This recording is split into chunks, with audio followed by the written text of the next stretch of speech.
ആൾക്കൂട്ടം സംഘടനയുടെ യുക്തിയെ നിയന്ത്രിക്കാൻ തുടങ്ങുന്നു. പൂക്കോടെല്ലാം കാണുന്ന അതാണ്. സംഘടനാ ശരീരത്തെ എടുത്തിട്ട് ഒരു തരത്തിൽ ഫാസിസ്റ്റ് സ്വഭാവമുള്ള ഒരു പ്രവൃത്തിയുടെ ഉപകരണമാക്കി മാറ്റുകയാണ് ചെയ്യുന്നത്.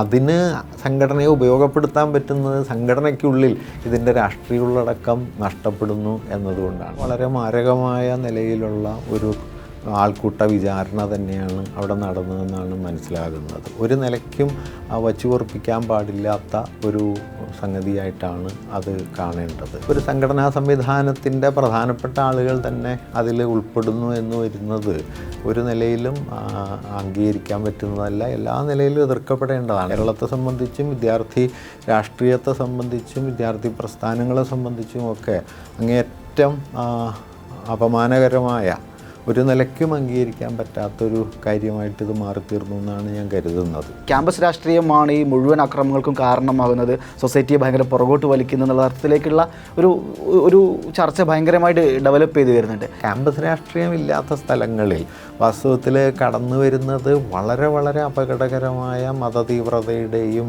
മറ്റ് പലതരത്തിലുള്ള സാമൂഹ്യ വിരുദ്ധതയുടെ അംശങ്ങളാണ്. പല ക്യാമ്പസുകൾക്കകത്തും ഈ അവിടുത്തെ ഒരു ഭൂരിപക്ഷം എന്നുള്ള നിലയിൽ ദീർഘകാലം നിൽക്കുന്ന സമയത്ത് ഉണ്ടാവുന്ന ഒരു ആധിപത്യ മനോഭാവം. അർത്ഥത്തിൽ SFIയുടെ ഒരു സംഘടനാ മെക്കാനിസത്തിൻ്റെ ചില രീതികൾ എന്ത് ചെയ്യുന്നു, വലിയ രീതിയിൽ വിമർശിക്കപ്പെടുന്നു. പലപ്പോഴും ഈ ആൾക്കൂട്ട തെമ്മാടിത്തങ്ങൾ എന്ന് വിളിക്കാവുന്നവ നമ്മുടെ ക്യാമ്പസുകളിൽ മേൽക്കൈ നേടുന്നുണ്ട്. അപ്പം അതിനെ ചെറുക്കുക എന്നുള്ളത് കുറേ കൂടി ആഴത്തിലുള്ളൊരു രാഷ്ട്രീയവൽക്കരണം സംഘടനകൾക്കകത്തും അതുവഴി ക്യാമ്പസുകൾക്കകത്തും നടക്കണം. നിങ്ങളെ കൂട്ടിയിണക്കേണ്ടത് രാഷ്ട്രീയമാണ്. രാഷ്ട്രീയത്തിന് പകരം നിങ്ങളുടെ ചില മറ്റ് താല്പര്യങ്ങളാണെങ്കിൽ അതിനെ ഒരു രാഷ്ട്രീയ പ്രസ്ഥാനമായിട്ട് കാണാൻ പറ്റില്ല. അതിനൊരു ഫാസിസ്റ്റ് മോബാവാനായിട്ടൊരു പ്രയാസവും. ഇടതുപക്ഷ സാംസ്കാരിക പ്രവർത്തനം കേരളത്തിൽ അങ്ങനെ ഈ വിഷയത്തിലോ മറ്റേതെങ്കിലും വിഷയത്തിലോ അങ്ങനെ മൗനം പാലിച്ചിട്ടുണ്ട് എന്ന് തോന്നില്ല.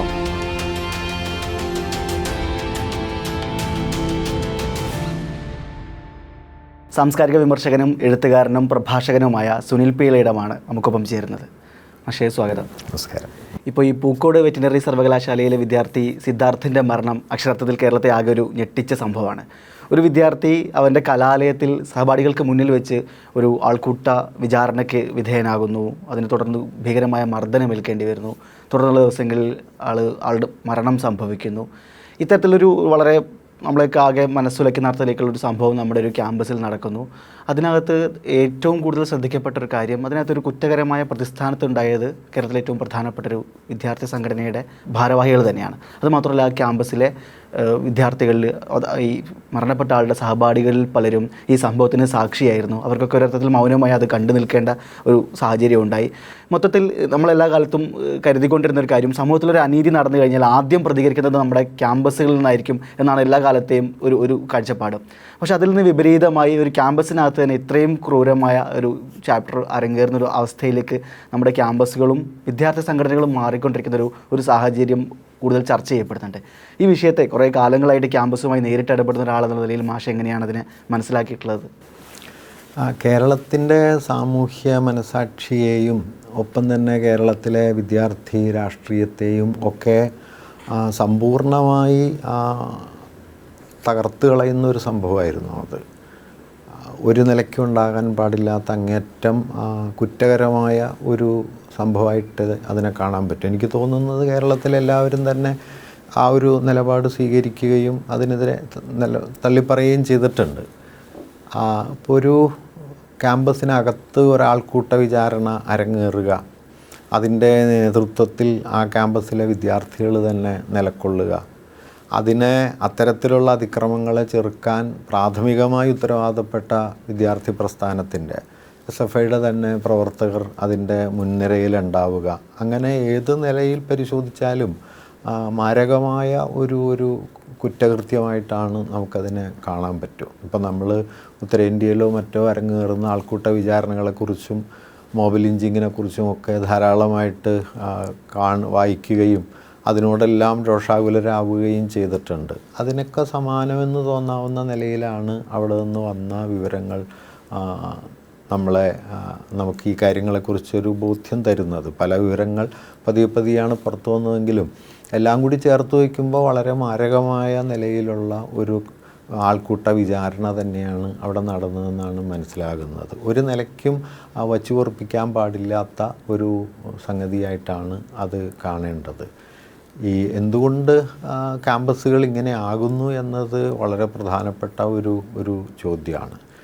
വാസ്തവത്തിൽ ഇങ്ങനെ ഒരു സംഭവം ഇതിൽ ഷഫീഖ് പറഞ്ഞ പോലെ ഇതിലേറ്റവും ഗുരുതരമായി തീർന്ന ഒരു കാര്യം ആ ക്യാമ്പസിലെ ഏതെങ്കിലും ചില വിദ്യാർത്ഥികളുടെ കുറ്റകരമായൊരു പ്രവൃത്തിയായിട്ടല്ല ഇത് നടന്നത് എന്നുള്ളതാണ്.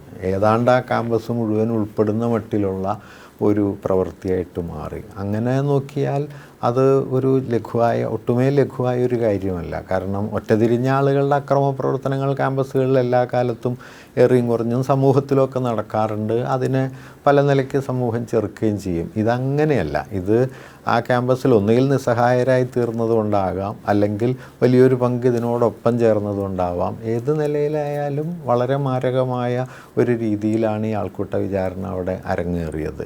വാസ്തവത്തിൽ അത് ചെറുക്കാൻ ഒന്നാമതായി ഉത്തരവാദപ്പെട്ട ഇത്തരത്തിലുള്ള ഏത് പ്രവർത്തനത്തെയും ഒന്നാമതായി ചെറുക്കാൻ ഉത്തരവാദിത്തപ്പെട്ട വിദ്യാർത്ഥി പ്രസ്ഥാനമാണ് SFI.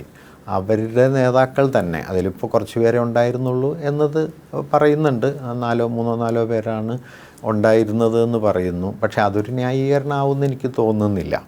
കാരണം അവിടുത്തെ പ്രധാനപ്പെട്ട നേതാക്കൾ തന്നെയാണ് ഇതിൻ്റെ നടത്തിപ്പിൽ ഈ ആൾക്കൂട്ട വിചാരണയുടെയും മുന്നിലുണ്ടായിരുന്നതെന്നാണ് ഞാൻ മനസ്സിലാക്കുന്നത്. ഇനി ഒറ്റതിരിഞ്ഞ ഏതെങ്കിലും അനുഭാവിയുടെ ആണെങ്കിൽ ആ നിലയിൽ മാറ്റി നിർത്താം. പക്ഷേ ഒരു സംഘടനാ സംവിധാനത്തിൻ്റെ പ്രധാനപ്പെട്ട ആളുകൾ തന്നെ അതിൽ ഉൾപ്പെടുന്നു എന്ന് വരുന്നത് ഒരു നിലയിലും അംഗീകരിക്കാൻ പറ്റുന്നതല്ല, എല്ലാ നിലയിലും എതിർക്കപ്പെടേണ്ടതാണ്. എനിക്ക് തോന്നുന്ന ഒരു കാര്യം എന്താണെന്ന് വെച്ച് കഴിഞ്ഞാൽ സംഘടനാ സംവിധാനങ്ങളെ എങ്ങനെയാണ് വികസിപ്പിച്ചെടുക്കേണ്ടത് എന്നതിനെക്കുറിച്ചുള്ള കുറേ കൂടി ഗൗരവമുള്ള ആലോചനകൾ നടത്തേണ്ടതുണ്ട്. പലപ്പോഴും ഒരു ആൾക്കൂട്ടത്തിൻ്റെ സ്വഭാവത്തിലേക്ക് സംഘടന പോവുകയും സംഘടനകൾ കൊണ്ടാകേണ്ടുന്ന ഒരു രാഷ്ട്രീയ ഉള്ളടക്കം പലപ്പോഴും അത്ര പ്രധാനമല്ലാണ്ടാകുന്നു. അതായത് സംഘടനയുടെ ലോകവീക്ഷണം എന്താണ്, സംഘടനയുടെ പ്രത്യയശാസ്ത്ര സമീപനം എന്താണ്, അത് മുമ്പോട്ട് വയ്ക്കുന്ന പെരുമാറ്റ രീതികൾ എന്തൊക്കെയാണ്, ഇതൊന്നും ശ്രദ്ധ ഇല്ലാത്ത ഘടകങ്ങളായിത്തീരുന്നു. ഒരു തരം ആൾക്കൂട്ടം പ്രധാനമായിത്തീരുന്നു. ആൾക്കൂട്ടം പ്രധാനമാകുന്നതോടെ ഒരു തരം മുഷ്കിൻ്റെ ഭാഷയൊക്കെ മൊത്തത്തിൽ മേൽക്കൈ നേടുകയും ചെയ്യുന്നു. അങ്ങനെ ഒരു മാറ്റം കൂടി ഉണ്ട്. അതും വളരെ ഗൗരവത്തോടെ കാണേണ്ട ഒരു കാര്യമാണ്. അപ്പോൾ അങ്ങനെ വിപുലമായ നിലയിൽ പരിശോധിക്കപ്പെടേണ്ട ഒരു തലം ഇതിലുണ്ട് എന്നാണ് എൻ്റെ തോന്നൽ. ഏത് നിലയിലായാലും കേരളത്തെ സംബന്ധിച്ചും വിദ്യാർത്ഥി രാഷ്ട്രീയത്തെ സംബന്ധിച്ചും വിദ്യാർത്ഥി പ്രസ്ഥാനങ്ങളെ സംബന്ധിച്ചും ഒക്കെ അങ്ങേയറ്റം അപമാനകരമായ, ഒരു നിലയ്ക്കും അംഗീകരിക്കാൻ പറ്റാത്തൊരു കാര്യമായിട്ട് ഇത് മാറിത്തീർന്നു എന്നാണ് ഞാൻ കരുതുന്നത്. നമ്മുടെ സൊസൈറ്റിയിൽ മൊത്തത്തിലുണ്ടാവുന്ന എല്ലാത്തരം ജീർണതകളും എല്ലാത്തരം പ്രതിലോമകരമായ പ്രവണതകളുടെയും ഒരു റിഫ്ലക്ഷൻ സ്വാഭാവികമായും ഒരു സൊസൈറ്റിയുടെ പരിച്ഛേദം എന്ന നിലയിൽ ക്യാമ്പസിലും റിഫ്ലക്റ്റ് ചെയ്യും. അതിനെ അങ്ങനെ കണക്കാക്കാൻ പറ്റുന്ന ഒരു തരത്തിലുള്ള സംഭവമായിരിക്കുമോ ഇത്? അതല്ലെങ്കിൽ സവിശേഷമായി നമ്മുടെ ക്യാമ്പസുകളുടെ ഒരു മൂല്യവ്യവസ്ഥയും വിദ്യാർത്ഥി സംഘടനകളുടെ ഒരു പ്രവർത്തന പദ്ധതികളും അവരുടെ രീതികളൊക്കെ ബന്ധപ്പെട്ട ഒരു വർത്തമാനകാല സാഹചര്യവും ഏതെങ്കിലും അർത്ഥത്തിൽ ഇത് കൂടുതൽ ആഴത്തിൽ ഇതിനെ പരിശോധിക്കേണ്ട ഒരു അല്ല. സമൂഹത്തിൽ ഈ നിലയിലുള്ള ഒരു എന്താ പറയുക, വയലൻസിൻ്റെ അന്തരീക്ഷം ഏറിയിട്ടുണ്ട് എന്നുള്ളതൊരു വസ്തുതയാണ്. നമുക്ക് പൊതുവിൽ നോക്കിക്കഴിഞ്ഞാൽ അക്രമങ്ങളോടും ഹിംസാത്മകതയോടുമുള്ള ഒരു ആഭിമുഖ്യം, ആളുകളുടെ എന്താ പറയുക സംഭാഷണങ്ങൾ പോലും നമ്മുടെ സോഷ്യൽ മീഡിയയിലൊക്കെ നോക്കിക്കഴിഞ്ഞാൽ ആ ഹിംസാത്മകതയുടെ വലിയ ആഘോഷം തന്നെ നമുക്ക് കാണാം. പക്ഷേ അത് ഇത്തരം ഒരു പ്രവൃത്തിയുടെ ഒരു ന്യായമായിട്ടൊന്നും കാണാൻ പറ്റില്ലല്ലോ. കാരണം ആ ഹിംസാത്മകതയെ ചെറുക്കാനും ജനാധിപത്യത്തെ ഉറപ്പിച്ചു നിർത്താനും സാമൂഹ്യ സമത്വം എന്ന ആശയത്തെ സാക്ഷാത്കരിക്കാനും ഒക്കെ ഉത്തരവാദിത്തപ്പെട്ടവരാണല്ലോ വിദ്യാർത്ഥി പ്രസ്ഥാനങ്ങളും അതിൻ്റെ നേതൃനിരയിലുള്ള ആളുകളും. അപ്പോൾ പുറത്ത് പൊതുസമൂഹത്തിൽ ഇതുണ്ടാകുന്നു എന്നത് അകത്ത് ഇങ്ങനെ ഒന്നുണ്ടായതിൻ്റെ ഒരു വിശദീകരണമായിട്ട് പറയാൻ കഴിയില്ല എന്ന് എനിക്ക് തോന്നുന്നത്. അതെന്തുകൊണ്ട് സംഭവിക്കുന്നു എന്ന് വെച്ച് കഴിഞ്ഞാൽ ആൾക്കൂട്ടം സംഘടനയുടെ യുക്തിയെ നിയന്ത്രിക്കാൻ തുടങ്ങുന്നു. സംഘടനയുടെ അടിസ്ഥാന രാഷ്ട്രീയവും സംഘടനയുടെ ഒരു പ്രത്യയശാസ്ത്ര വീക്ഷണവും സംഘടനാ പ്രവർത്തനങ്ങളുടെ വഴികാട്ടിയാകുന്നതിന് പകരം ആൾക്കൂട്ടത്തിൻ്റെ യുക്തിയോ അല്ലെങ്കിൽ പൊതുസമൂഹത്തിൽ നിന്ന് അവർക്ക് ലഭിക്കുന്ന ചില ധാരണകളോ അവരെ നയിക്കാൻ തുടങ്ങിയിട്ടുണ്ടാവാം. ഇനി അവിടെ ദീർഘകാലമായി നിലനിൽക്കുന്ന ഒരു രീതിയോട് ഇവർ ഒത്തുപോയതാണോ എന്നും എനിക്ക് അറിഞ്ഞുകൂടാ. എനിക്ക് അതിൻ്റെ ഇന്നർ ഡീറ്റെയിൽസ് അത്ര വിശദമായിട്ട് അറിഞ്ഞുകൂടാ. പക്ഷെ അതത്ര പ്രസക്തമാണെന്ന് എനിക്ക് തോന്നുന്നില്ല. കാരണം ഒരു നിലയിലും ഇതിനൊരു സാധൂകരണം ഉണ്ട് എന്ന് തോന്നുന്നില്ല. പിന്നെ ആകമാനമുള്ള വിദ്യാർത്ഥി രാഷ്ട്രീയം ഈ നിലയിലേക്ക് പോയി എന്നൊന്നും ഇപ്പോൾ ഇതിൻ്റെ മറയിൽ ഉയർന്നു വരുന്ന വാദങ്ങളോട് ഞാൻ യോജിക്കുന്നുമില്ല. കാരണം ഇപ്പോൾ കഴിഞ്ഞ 10-25 വർഷമായിട്ട് ഒരു സ്ഥാപനത്തിൽ അധ്യാപകനായി പ്രവർത്തിക്കുന്ന ഒരാളെന്നുള്ള നിലയ്ക്ക് എത്രയോ വ്യത്യസ്തമായ രീതിയിൽ വളരെ സർഗാത്മകമായി പ്രവർത്തിക്കുന്ന വിദ്യാർത്ഥി പ്രസ്ഥാനങ്ങളുണ്ട്. SFI തന്നെ എത്രയോ നന്നായി ആ കാര്യങ്ങൾ ചെയ്തു പോരുകയും ചെയ്യുന്നുണ്ട്. അപ്പോൾ ഈ ഒരു സന്ദർഭത്തെ മുൻനിർത്തി വിദ്യാർത്ഥി രാഷ്ട്രീയത്തിൽ ഇപ്പോൾ കഴിഞ്ഞ ദിവസം കോടതിയിൽ വിദ്യാർത്ഥി രാഷ്ട്രീയം നിരോധിക്കണമെന്നാവശ്യപ്പെട്ട് കേസ് വന്നു എന്നാണ് കണ്ടത്. അപ്പോൾ ഇത് ഒരു അവസരമായിട്ട് എടുക്കാൻ ഉള്ള പലതരം ശ്രമങ്ങൾ നടക്കും. എതിർ രാഷ്ട്രീയ പ്രസ്ഥാനങ്ങളുടെ ഉണ്ടാവും. പൊതുവിൽ രാഷ്ട്രീയത്തെ ഇല്ലാതാക്കാൻ ശ്രമിക്കുന്ന ഒരു രാഷ്ട്രീയ മധ്യവർഗത്തിൻ്റെ വീക്ഷണങ്ങളിൽ ഇത് ശക്തമായിട്ട് സ്വാധീനം ചെലുത്തും. പക്ഷേ അവിടെയാണ് എനിക്കൊരു ചോദ്യം തോന്നിയത്. പിന്നെ കേരളത്തിലെ എല്ലാ കാലത്തും നമ്മൾ കേരളത്തെക്കുറിച്ചുള്ളൊരു വർണ്ണന എന്ന് പറയുന്നത് ഇന്ത്യയിൽ ഏറ്റവും അധികം രാഷ്ട്രീയവൽക്കരിക്കപ്പെട്ട ഒരു സമൂഹം എന്നുള്ള നിലയിലാണ്, ആ നിലയിൽ എൻഗേജ് ചെയ്യുന്ന ആളുകൾ എന്നുള്ള നിലയിലാണ്. അപ്പോൾ പക്ഷേ ഇവിടെ തന്നെ ഇത്തരം സംഭവങ്ങൾ ഉണ്ടാകുന്ന സമയത്ത് ഒന്നടങ്കം വിദ്യാർത്ഥി രാഷ്ട്രീയത്തിനെതിരെ ഒരു ശക്തമായൊരു വികാരം ഉണർന്നു വരുന്ന തരത്തിലേക്കുള്ള ചില പ്രവണതകൾ, അത് ഈവൻ മാധ്യമങ്ങളടക്കം അതിൽ കൈകാര്യം ചെയ്യുന്നൊരു രീതി, പിന്നെ സോഷ്യൽ മീഡിയയിലൊക്കെ തന്നെ ഈ വിദ്യാർത്ഥികളുടെ ഈ ക്യാമ്പസ് രാഷ്ട്രീയമാണ് ഈ മുഴുവൻ അക്രമങ്ങൾക്കും കാരണമാകുന്നത്, സൊസൈറ്റിയെ ഭയങ്കര പുറകോട്ട് വലിക്കുന്നു എന്നുള്ള തരത്തിലേക്കുള്ള ഒരു ചർച്ച ഭയങ്കരമായിട്ട് ഡെവലപ്പ് ചെയ്ത് വരുന്നുണ്ട്. അപ്പോൾ കേരളത്തിൽ എങ്ങനെയാണ് അങ്ങനെ ഒരു ചർച്ച രൂപം കൊള്ളുന്നത്? അത് വിദ്യാർത്ഥി രാഷ്ട്രീയത്തിന് എവിടെയെങ്കിലും ഒരു അപാകത സംഭവിച്ചത് കൊണ്ടാണോ, അതല്ലെങ്കിൽ മാഷ് നേരത്തെ പറഞ്ഞതുപോലെ ഒരു രാഷ്ട്രീയ സമൂഹം ഇതിനകത്ത് പുറത്ത് ചാടുന്നതാണോ? അല്ല, കേരളത്തിൻ്റെ ഒരു രാഷ്ട്രീയവൽക്കരണം എന്ന് പറയുന്നതിലും ചില വിശദാംശങ്ങളിൽ നമ്മൾ പരിശോധിക്കേണ്ടതുണ്ട്. ഇപ്പോൾ പൊളിറ്റിക്കലാണ് കേരളീയ സമൂഹം എന്നത് ശരിയാണ്. പക്ഷെ അതേസമയം തന്നെ ആ പൊളിറ്റിക്സിനെ കുറേ കൂടി ആഴത്തിലേക്ക് എത്തിക്കാൻ നമുക്ക് കഴിയുന്നുണ്ടോ എന്നത് കൂടുതൽ ആലോചിക്കേണ്ടതാണ്. ഇപ്പോൾ ഉദാഹരണത്തിന് രാഷ്ട്രീയം മുമ്പോട്ട് വയ്ക്കുന്ന അതിൻ്റെ അടിസ്ഥാന വീക്ഷണഗതികൾ സാമൂഹ്യ ജീവിതത്തിൽ എത്രത്തോളം റിഫ്ലക്റ്റ് ചെയ്യുന്നുണ്ട്. ഇപ്പോൾ നമ്മുടെ കേരളത്തിൽ ഇപ്പം ഷഫീഖ് പറഞ്ഞ പോലെ ഏറ്റവും പൊളിറ്റിക്കലായി തീർന്നൊരു സമൂഹമായിരിക്കെ തന്നെ നമ്മുടെ കുടുംബ സംവിധാനങ്ങൾക്കകത്ത് ഈ രാഷ്ട്രീയമായ മൂല്യങ്ങൾക്ക്, ഞാൻ പറയുന്നത് ജനാധിപത്യം, സമത്വം, തുല്യത എന്നതൊക്കെ എത്രത്തോളം ഉണ്ട്, അല്ലെങ്കിൽ മതനിരപേക്ഷതയുടെയും മറ്റുമൊക്കെ അന്തരീക്ഷം നമ്മുടെ സൂക്ഷ്മ ജീവിത തലങ്ങളിൽ എത്രത്തോളം ഉണ്ട് എന്ന് നോക്കിയാൽ നമ്മളീ പുറമേ കാണുന്ന കേരളത്തിൻ്റെ രാഷ്ട്രീയ തീവ്രതയും ഇതിൻ്റെ ആന്തരിക മൂല്യവ്യവസ്ഥയും തമ്മിലൊരു പിളർപ്പുണ്ടെന്ന് തന്നെ എനിക്ക് തോന്നുന്നത്. അത് നമ്മൾ പുറമേ കാണുന്നതിൽ നിന്ന് ഭിന്നമായിട്ട് ഒരു തലം അതിനകത്തുണ്ട്. അപ്പോൾ അവിടെ എന്ത് സംഭവിക്കുന്നു എന്ന് വെച്ച് കഴിഞ്ഞാൽ ഈ രാഷ്ട്രീയത്തെ ആഴത്തിൽ അതിൻ്റെ മൂല്യപരമായ അംശത്തിൽ ഉൾക്കൊള്ളാൻ പറ്റാത്തതും എന്നാലൊരു എന്താ പറയുക, ഒരു സംഘടനാതലം മാത്രമായി നിൽക്കുന്നതുമായൊരു സംവിധാനം ഉണ്ടാകുമ്പോൾ ഇതിനെ തള്ളിപ്പറയാനായിട്ടോ ഇതിനെ ഉപേക്ഷിക്കാനായിട്ടോ തങ്ങളുടെ കാര്യസാധ്യത്തിനുള്ള ഒരു ഉപാധി എന്ന നിലയിലാണ് കേരളത്തിലെ ഒരു വലിയ വിഭാഗം രാഷ്ട്രീയത്തെ കാണുന്നത്. എന്ന് വെച്ച് കഴിഞ്ഞാൽ തങ്ങളുടെ ദൈനംദിന ജീവിതത്തിൽ നടപ്പാക്കി കിട്ടേണ്ട കാര്യങ്ങൾ നടപ്പാക്കി തരാനുള്ള കുറേ ആളുകൾ, ശുപാർശ ചെയ്യാനുള്ള ആളുകൾ തുടങ്ങിയ നിലയിലാണ് രാഷ്ട്രീയ പ്രവർത്തകരെ അവർ കാണുന്നത്. തിരിച്ച് രാഷ്ട്രീയ പ്രവർത്തകരും പലപ്പോഴും ഇതൊക്കെ ചെയ്തു കൊടുക്കുന്നതാണ് തങ്ങളുടെ രാഷ്ട്രീയ പ്രവർത്തനത്തിൻ്റെ പ്രധാനപ്പെട്ട ജോലി എന്ന നിലയിലും മാറുന്നുണ്ട്. ഒരു ആശയരൂപീകരണം എന്ന് പറയുന്നത് പലപ്പോഴും നടക്കാതെ പോകുന്നുണ്ട്. പൊതു അന്തരീക്ഷത്തിൽ തന്നെ അതുണ്ടെന്നാണ് ഞാൻ കരുതുന്നത്. ഇപ്പോൾ നമ്മുടെ പല സന്ദർഭങ്ങളിലും അത് നമ്മൾ കാണുകയും ചെയ്തിട്ടുണ്ട്. ഇപ്പോൾ ഇത്രയും പ്രബുദ്ധമായിരിക്കുന്ന സമയത്ത് തന്നെ വർഗീയമായ ഒരാശയം വന്നാൽ പെട്ടെന്ന് തീപിടിക്കാവുന്ന നില കേരളത്തിൽ ഇന്ന് പലയിടങ്ങളിലുണ്ട്. അപ്പം നമ്മളുടെ പ്രഖ്യാപിതമായ ഒരു രാഷ്ട്രീയ ധാരണയോട് അത് ഒത്തുപോകുന്നില്ല എന്നതാണ് വസ്തുത. അപ്പം അങ്ങനെ പല തലങ്ങളിലുള്ള വൈരുദ്ധ്യങ്ങൾ കേരളത്തിൻ്റെ രാഷ്ട്രീയവൽക്കരണത്തിൽ തന്നെയുണ്ട്. അതുകൊണ്ട് തന്നെ ഈ സമൂഹം എന്താ പറയുക, ക്യാമ്പസുകളുടെ രാഷ്ട്രീയ ജീവിതത്തെ കാണുന്നതും പലപ്പോഴും നെഗറ്റീവായിട്ടാണ്. ക്യാമ്പസുകളുടെ രാഷ്ട്രീയ പ്രവർത്തനങ്ങൾക്ക് ചില തകരാറുകളൊക്കെ എല്ലാ ഘട്ടങ്ങളിലും ഉണ്ടായിട്ടുണ്ട്, സംഘർഷങ്ങളുണ്ടായിട്ടുണ്ട്, അതൊക്കെ ശരിയാണ്. പക്ഷേ വിശാലാർത്ഥത്തിൽ കഴിഞ്ഞ അരനൂറ്റാണ്ട് കാലം മനസ്സിലാക്കിയ ഒരാളെന്നുള്ള നിലയ്ക്ക് കേരളത്തിലെ ക്യാമ്പസ് രാഷ്ട്രീയം പൊതുവിൽ പോസിറ്റീവാണെന്ന് തന്നെയാണ് ഞാൻ കരുതുന്നത്. അത് വിദ്യാർത്ഥികളുടെ ജനാധിപത്യബോധം വളർത്തുന്നതായാലും അല്ലെങ്കിൽ നമ്മുടെ സർവകലാശാല തലത്തിലുള്ള പ്രവർത്തനങ്ങളിലായാലും ഒക്കെ തന്നെ നമ്മുടെ കലോത്സവങ്ങളായാലും കുട്ടികളുടെ മുൻകൈയിൽ നടക്കുന്ന എത്രയോ കാര്യങ്ങൾ നമുക്ക് കാണാൻ പറ്റും. അതൊന്നും ഒരു മോശപ്പെട്ട കാര്യമല്ല. അതുകൊണ്ട് ക്യാമ്പസ് രാഷ്ട്രീയത്തെ ആകമാനം ഇല്ലാതാക്കാനുള്ള ഒരു അവസരമാക്കി ഇതിനെ മാറ്റുന്നതിനെ നമ്മൾ ശക്തിയായി പ്രതിരോധിക്കുക തന്നെയാണ് വേണ്ടത്. കാരണം ക്യാമ്പസ് രാഷ്ട്രീയം ഇല്ലാത്ത സ്ഥലങ്ങളിൽ വാസ്തവത്തിൽ കടന്നു വരുന്നത് വളരെ വളരെ അപകടകരമായ മതതീവ്രതയുടെയും മറ്റ് പലതരത്തിലുള്ള സാമൂഹ്യ വിരുദ്ധതയുടെ അംശങ്ങളാണ്. നിർഭാഗ്യവശാൽ അത്തരം ചില അംശങ്ങൾ ഈ പറയുന്ന രാഷ്ട്രീയത്തിലേക്കും കടന്നു കയറുന്നുണ്ടോ എന്നുള്ളതാണ് നമ്മൾ ആലോചിക്കേണ്ടത്. അല്ലാതെ ക്യാമ്പസ് രാഷ്ട്രീയത്തെ ഇല്ലാതാക്കുന്നത് ഫലത്തിൽ ഇത്തരം പ്രവണതകളെ ഒന്നുകൂടി ശക്തിപ്പെടുത്തുകയുള്ളൂ. പൊതുവേ നമ്മുടെ ലിറ്ററേച്ചറിലൊക്കെ എപ്പോഴും ഈ സർഗാത്മകമായിരുന്നൊരു കലാലയം എന്നൊക്കെയുള്ളത് ഒരു പഴയ ഭൂതകാല വർണ്ണനയോട് ചേർത്ത് വെച്ചിട്ടാണ് എപ്പോഴും പലരും അവതരിപ്പിക്കാറുള്ളത്. അത് 70-കളുടെ 80-കളുടെയൊക്കെ ക്യാമ്പസിനെയാണ് എപ്പോഴും ആ നിലയിൽ പ്രകീർത്തനം കിട്ടാറുള്ളത്.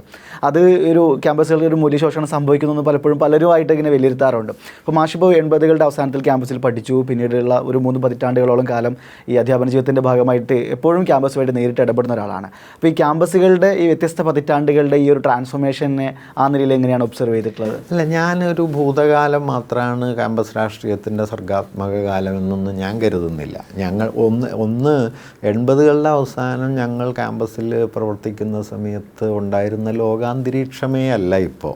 അന്ന് ഞങ്ങൾക്ക് ഇൻ്റർനെറ്റില്ല, അന്ന് ഞങ്ങൾക്ക് സാമൂഹ്യ മാധ്യമങ്ങളില്ല, അന്ന് സോവിയറ്റ് യൂണിയനും അതുപോലെ തന്നെ സോഷ്യലിസ്റ്റ് ബ്ലോക്കും അതിശക്തമാണ്. ഇതെല്ലാം നിൽക്കുന്ന കാലത്ത് നിന്ന് കഴിഞ്ഞ 3 പതിറ്റാണ്ട് കൊണ്ട് ലോകം എത്രയോ മാറി, എല്ലാ തലങ്ങളിലും മാറി. വീക്ഷണഗതികൾ മാറി, രാഷ്ട്രീയ ഉള്ളടക്കം മാറി, മനുഷ്യ സ്വാതന്ത്ര്യത്തിൻ്റെ രീതി മാറി.